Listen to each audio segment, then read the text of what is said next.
preparing the stream, but it's probably already up on this thing. Oh, I gotta make sure this thing is turned on. All right. Let it rip. Welcome everybody back to the Spinner Rack. I'm here with my boys, PD and T Money. Today we're going to be talking about that heck of a trailer. Who's T Money? You don't have T Money. Where's T Money? Who's T Money? It's Calvin Ellis. Calvin Ellis. Okay. We're going to be talking about WandaVision. So here is the boys. Hey, we're going to show that thing, selector. Please play the tape. Ready, set. Heavenly shades of night are calling. It's twilight time. Wanda and Vision. Oh, we have 5 paths. This is our home now. I want us to fit in. Oh, this is gonna be a gas. Where did you two move from? How long have you been married? And why don't you have children yet? Our story. I think what my wife means to say is that we've moved from... Moved from where? Married when? Damn it, why? Oh, Arthur, stop it. Stop it. Stop it. Stop it. This is really happening. Am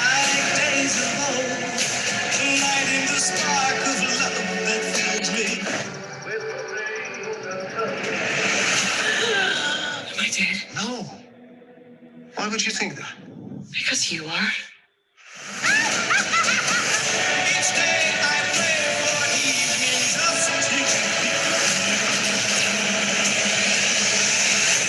We are an unusual couple, you know. Oh, I don't think that was ever in question.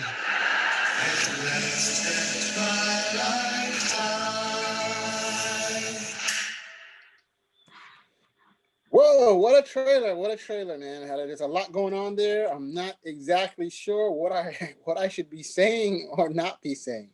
You know, WandaVision. That's what it is. You got Wanda and the Scarlet Witch Wanda, and you have Vision on the other side.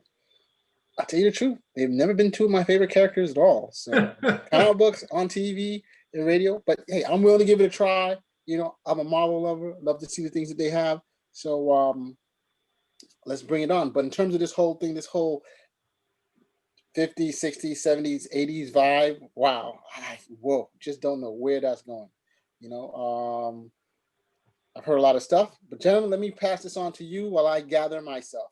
Because it's like, Yeah, Cal, Cal, I'm passing it on to you. You know, it looks interesting. I have a very good idea of what this is going to be about based on my comic reading. Don't want to spoil it for anybody, though. The only part that I take issue with, why do they feel the need to slate the comic book outfits? They always do that. Like somehow the stuff that they've created for the films is better than what was in the comic book. They always make it look so cheap. They always make it look so horrible. Vision's outfit, like, you're like, oh, come on, man. You could... The idea is like in the comic that they were wearing that type of stuff. It's like, no, okay? In the comics, it never says what their outfits are made out of. It's just presented there. They're assuming, oh, they were walking around in velvet and velour or what have you. And then they come and they make these outfits they make them look horrible. Like, see, look how stupid those outfits are. Look how good our outfits are. Like, you didn't even try. But aside of that, no, it looks good. There's definitely a surrealist edge going for it at the end of the day. And well, again, I don't want to spoil anything. I'm pretty certain on where they're going with this, but it looks interesting. And in this time of Corona, hey, anything new coming out is definitely going to be a hit. Okay, just look at that. What was that? Just look at Tenet. Can't be stopped. Tenet was going to be big no matter what. Come on, it's Christopher Nolan. He has had a hit no matter what he does. I'm just teasing the dude.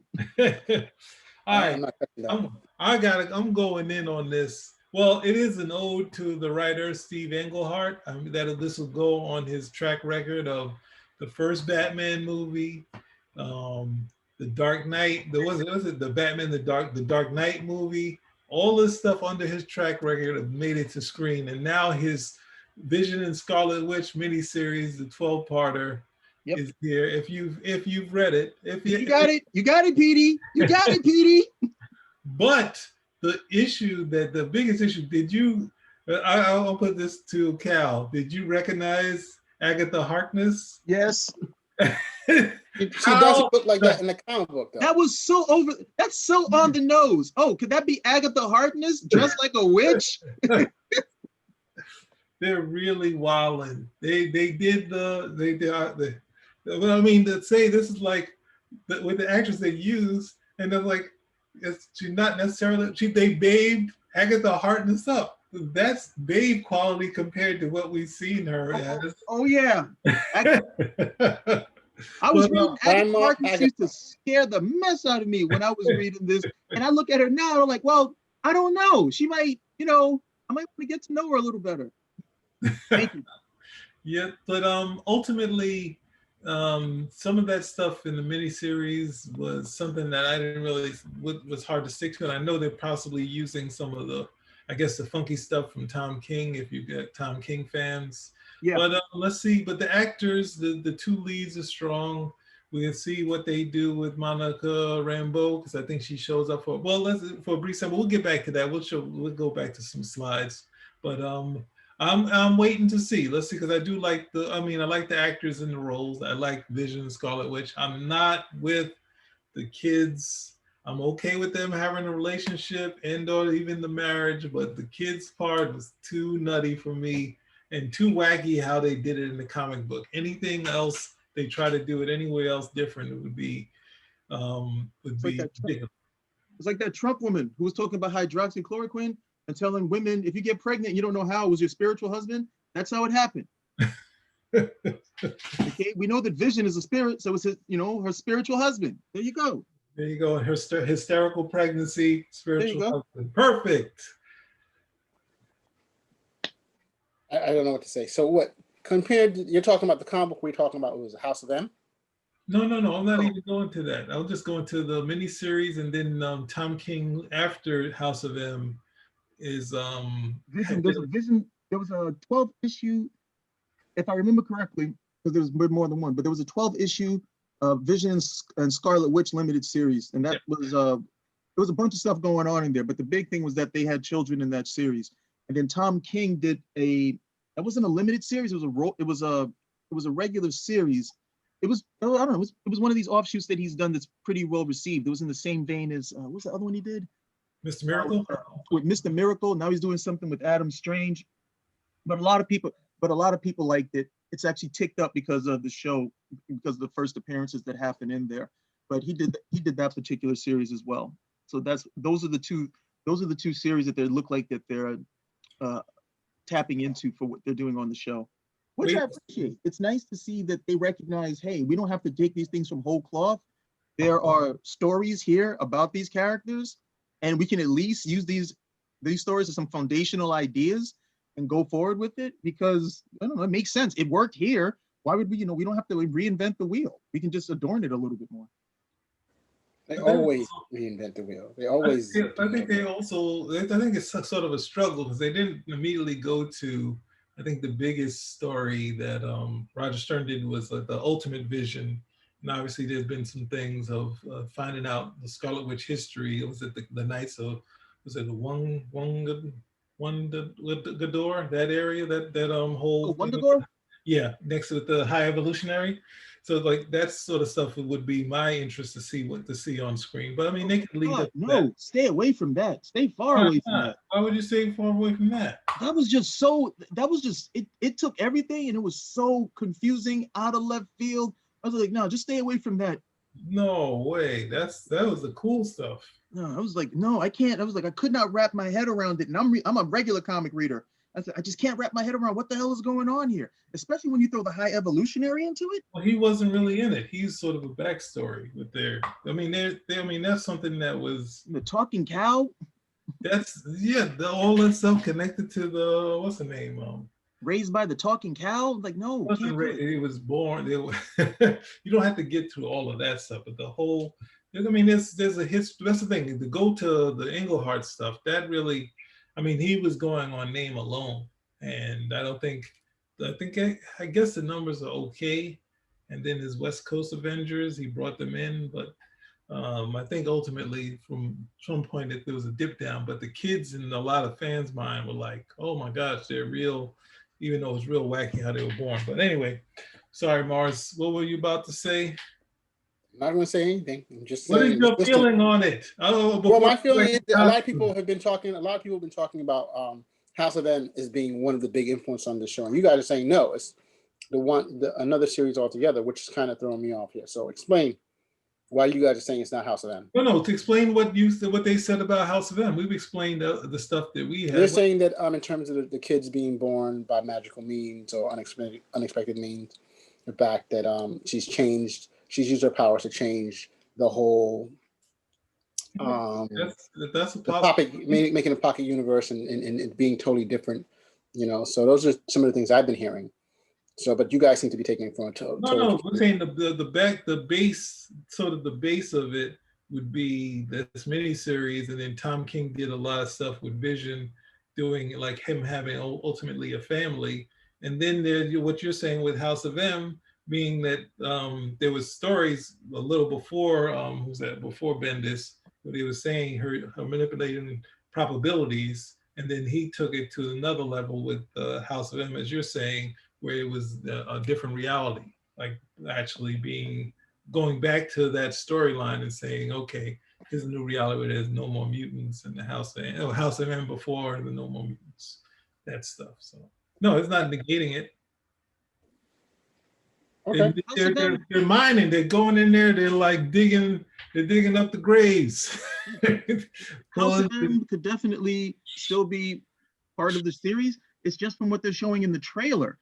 I mean, the biggest aspect of House of M was that Wanda, Scarlet Witch, she altered reality again, if you will, because with the kids she alters reality, but it's very localized. But she alters reality, and then at the end of the storyline, she says no more mutants, and then it pretty much takes out a whole bunch of the mutant community. People who used to have powers didn't, like her brother Quicksilver, and that's a whole other story at the end of the day. But I didn't see any of that aspect of the storyline apparent from what we're seeing in the trailer. The other stuff, the other stories, the Tom King and the Steve Englehart's 12-issue series, that is readily apparent right over there. I mean, to be honest, I know about Agatha Harkness because I've been reading up. Otherwise, I would have looked and just been like, hey, who's what character is she playing? But when you see when she's in the whole witch outfit, you're like, okay, that's got to be her. But what is it? Isn't she the chick from like Bad Moms? I am not. I thought she was from SNL. Yeah, Bad Moms from SNL. Yeah. I thought she was the chick from Bad Moms. I'm not sure. Who's it on S? If she was from SNL, who's he? Andrea somebody? Andrea Skyer? I have no idea. Hang on. Well, I'll do so what do you guys think about the time jumping motifs here, where you have 50s, 60s, 70s, and 80s going through? What do you think about that? How does that make you guys feel? Is this like something's going on that she just keeps changing reality? What are your thoughts? Hard to say until we see it. I mean, the trailer just looks like it's giving you an idea of what they're going to be playing around with, and then the whole vision aspect, as in television. So they're going through those different epochs and ages of television, but I don't know what you can really say about it until you see the show. Everything else is it's just going to be speculation. Yeah. Here goes Monica Rambeau. So what do you think about that? Before we get to that, let's go back to Cal's comment about the costumes. Now, even though the tailoring is terrible, the same with the first Captain America movie, they don't have to be this bright, but if you put some time into it, you could hook these costumes up. Like, yeah, look at this dreary thing. I like saying, let's get in the middle and really try to do something where you don't just make fun of it and say, oh, see, we couldn't do it. Like get some design. There's got to be some designer that can't say, all right, we're going to get this dreary, gray thing and this, that, and the other, and throw away the costume design, that sort of thing. But I mean, ultimately, Vision looked cool when he didn't have the costume on. So I'm in agreement, because it's tough to see that, all right, we're just not going to try, instead of saying, let's pull it off. Oh no, they try to show how bad it is, and they really put effort into making it look bad. Yeah, she's the woman playing Agatha Harkness, the actress. That's what's her name? Catherine Hahn. She was in Bad Moms. The other one was Anna Gasteyer, but that's Yeah, it's kind of weird. It's weird for me to see her because she's like, the person who sort of helped Scarlet Witch help her with her power. But now she's like, hey, and then it's like Walona. Hi, y'all. yeah. No, she looks like, what is it? She looks like the MILF who comes in and is like, oh no, you walked into my room accidentally. I guess we're gonna have to do something about it. Where is she? She showed up here in this right there. There she goes. So do you think that because they're bringing Agatha Harkness that they may also try to put some type of spin on or bring in or mention the Fantastic Four? I mean, because she definitely worked. She was in a couple of the Fantastic Four comics. We know she was also in Avenger comics too. So, I mean, I know one thing Marvel's been trying to do is try to bring the Fantastic Four and probably introduce the Fantastic Four into the Marvel universe and possibly mutants also. I don't know if they're going to do that in this film, but you think that baby Franklin is going to show up? Well, no, not baby Franklin, but I'm saying it could be a connection. Who knows? That's what her thing was. But with Agatha Harkness, she has a connection to the Fantastic Four. It's not that great. It's not that great of a connection at the end of the day. Okay. So what about this? What do you think? You think that if they do have the kids, they're going to call those kids mutants? What are they in House of M? Aren't they like some sort of... God, look at that outfit. It's horrible. Look at the high waistband. Got the strings for the cape. He never had strings for a cape in the comic. Even the jewel in the gemstone in the middle of his head is crooked. What the hell, man? God. Especially in this day and age, the stuff that you can buy or the cosplayers is like... that's the biggest thing. The cosplayers, they show you how well you can do this stuff. You come over there, they got the same color and everything. I'll give you that. The outfits in comics are like skin. There are no seams. It's like it's just painted on somebody's body at the end of the day. And then these guys come over here, and God, it's just so god awful. Just awful. So here we go. We're back to Homegirl. Yeah, make it look a little better. Okay, that's good. That's good. More come hither, less blackout jump. Okay. So what do you want to talk about, Peter? You when I cut you off to talk about the costume. You were bringing this up. I'm bringing it back. Right, but I'm saying you said it before. What is it exactly that you wanted to touch base on? My thing was just that. How do you think that We're not sure how they're bringing her in here, but she was with the Avengers same time the Vision and Scarlet Witch were, hanging back with the team again. So let's. I'm not sure what to say. She comes. It goes back to what you were saying that it's coming through a portal or something like that. Right? It looks like she's flying straight through it, yeah. Some sort of portal. Or being pushed out. But she's not using her powers the way we would normally see them. So I'm not sure. She has no connection to this story at all. Okay? They're working her in, We'll see how it happens, but she's got no connection to this at all. So there you go. That's all we need to know. My Auntie Carol. Well, I think it has no connection to the comic that you guys are quoting. I'm not quoting. I'm quoting Captain Marvel. Carol. No, but I'm saying, in terms of this series, I mean, they're weaving into this particular show, so we're not sure exactly what they're going to be doing. So I think that's a distinction that I want to make sure that we understand. Well, I think that's what Cal was saying. You guys are in agreement. I was saying at least she was with the Avengers same time. Both of you guys are saying, nope, she ain't got no connection. They're just throwing her in there to say. I'm not saying that at all. We need some color, right? I said it. I think there's a market, and they definitely want to make sure that they exploit that market. And it's a character that they're probably going to be using more of in other movies, so they definitely want to introduce. Simple as that. So, any more to say about WandaVision, guys? The outfits are horrible. And they should be dragged into the middle of the street and beaten, okay, for not honoring what was in the comic that was good. And I'm tired of them coming around here acting like they're better than what was in the comic. couldn't do better. Okay, you had to do different. If you could do better, you could have worked with the same outfits and could have made them actually good. Instead, you cheated and you keep throwing scat on those particular outfits, and I'm tired of it. Tired of it. The question I'm asking is whether or not you want, after seeing these trailers, are you interested in seeing WandaVision when it comes out this year? I already said yes to that before. So the answer is yes. What about you, Petey? I'm on the fence, but obviously I like the leads. I guess all the leads I like. So let's see what they do. Well, I'm clearly on the fence on this, so I'll wait till it to come. I will watch it, but hasn't encouraged me at the moment, so we'll see. So, gentlemen, yes, spin a rack. Out.